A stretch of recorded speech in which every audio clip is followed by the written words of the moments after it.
देखिए, मैं कल से जब मैं श्रीनगर से सुबह वहाँ से निकला और यहाँ दोपहर को मैं नौशहरा पहुँचा। वहाँ भी मैं कैंपों में गया और लोगों से बातचीत की। और उसके बाद आज सुबह का मैं रजौरी में था। मैंने पुंछ में भी जाना था, लेकिन पुंछ में थोड़ा सा प्रॉब्लम थी, तो आज का हमने कैंसिल किया है। शायद मैं कल दोबारा पुंछ जाऊँ और हो सकता है शाम को भी निकलूँ।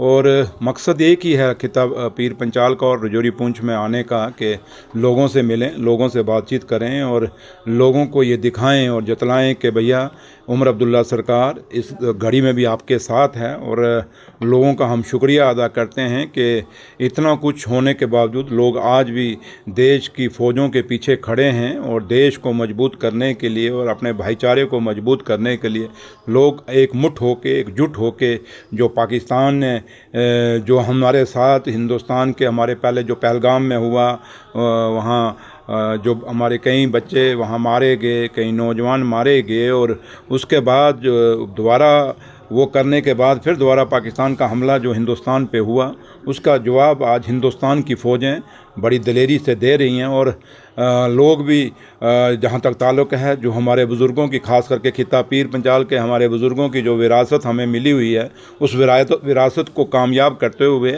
आज फिर खिताब पीर पंचाल के लोगों ने जात, बरादरी, मज़हब, फ़िरकापरस्ती से ऊपर उठ के एक ही नारा दिया है कि हम अपने तिरंगे को ऊँचा करेंगे, हम हिंदुस्तान और जम्मू कश्मीर को मजबूत करेंगे। और जैसे हमारे बुज़ुर्ग फ़ौजों के हमेशा हिंदुस्तान की फ़ौज के साथ खड़े हुए, आज भी ये लोग फ़ौज के साथ खड़े हैं। बेशक दुख तकलीफ़ थोड़ा है इनको, क्योंकि मैं कैंपों में भी गया, उन लोगों ने अपनी बातें रखी।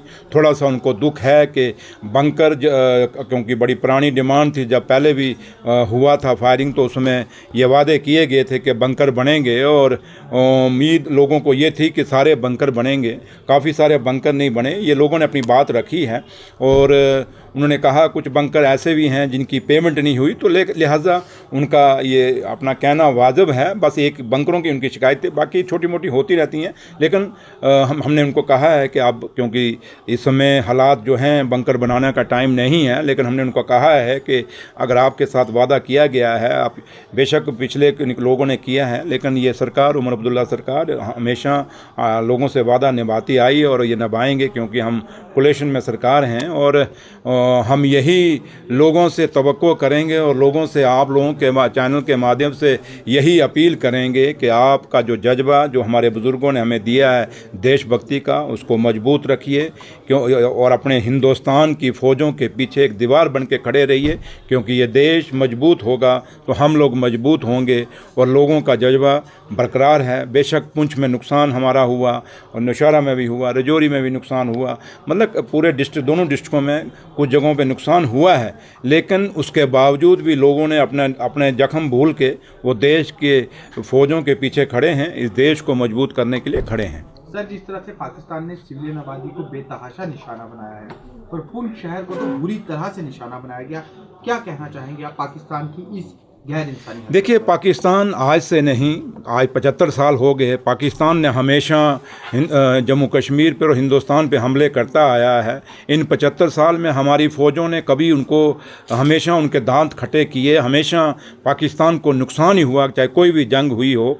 तो इसलिए आज भी पाकिस्तान जो कर रहा है, इसका नतीजा उसको हमारी हिंदुस्तान की फ़ौजें पूरा देंगी। और क्योंकि हिंदुस्तान की फ़ौजें बहुत मजबूत हैं, बड़ी दिलेर हैं, और हमारी फ़ौजों का इतिहास शहादतों का इतिहास है, तो इसलिए पाकिस्तान ठीक है, आज वो सिविल आबादी पे काराना हमले किए हैं उसने, लेकिन इसका मतलब नहीं कि हमारे जम्मू कश्मीर के बॉर्डर के लोग या हिंदुस्तान के लोग या जम्मू कश्मीर के लोग इन हमलों से कमज़ोर पड़ेंगे, नहीं, बल्कि और ज़्यादा मजबूत होके इन चीज़ों का मजबूत मुकाबला करेंगे। और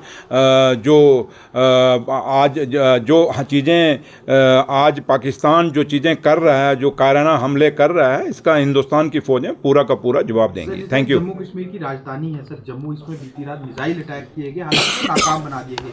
जम्मू के हालात अभी किस तरह के और हुकूमत के किस तरह से हालात मामूल पर? देखिए, लोगों से मेरी यही अपील है कि आप एकमुठ रहिए, एकजुट रहिए, और हमारी विरासत इन जंगों से निकली हुई है। हमारे बुज़ुर्गों ने हमें कुर्बानियों के लिए हमेशा तैयार रहने के लिए कहा है, और हम लोगों से भी यही अपील करेंगे, पैनिक मत होना, क्योंकि पैनिक कमज़ोर लोगों के पास ये लफ्ज़ होता है। बहादुर जो होते हैं, जो शूरवीर होते हैं और जो हमारे बुज़ुर्ग जो बहादुर थे, जिन्होंने कुर्बानियाँ दी इस देश के लिए, हम उनकी विरासत हैं।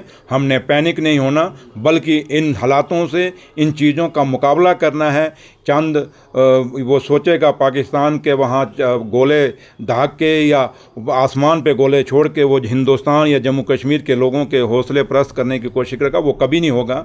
हिंदुस्तान का लोगों का जज्बा हमेशा बहादुरी का रहा है।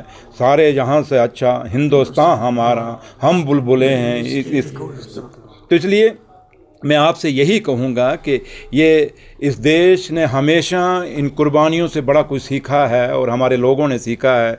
आज जब देश की हम बात करते हैं तो राजगुरु सुखदेव, भगत सिंह जी को भी नहीं भूल सकते। और भी कई कुर्बानियाँ हैं जहाँ हमारे जरजोरी पूंछ के अंदर हमारे लोगों की कुर्बानियाँ, हमारे बुज़ुर्गों की कुर्बानियाँ हैं। तो लिहाजा ये चीज़ें जो आज हैं पाकिस्तान के चांद, आप जो जिन बात कर रहे हैं कि उसमें कुछ अगर छोड़े हैं ड्रोन श्रोन, तो ये हमारी फ़ौजें बहुत दिलेर हैं। ये ड्रोन श्रोन रात को भी गिरे हैं, आगे भी गिरेंगे। Thank you. Thank you sir.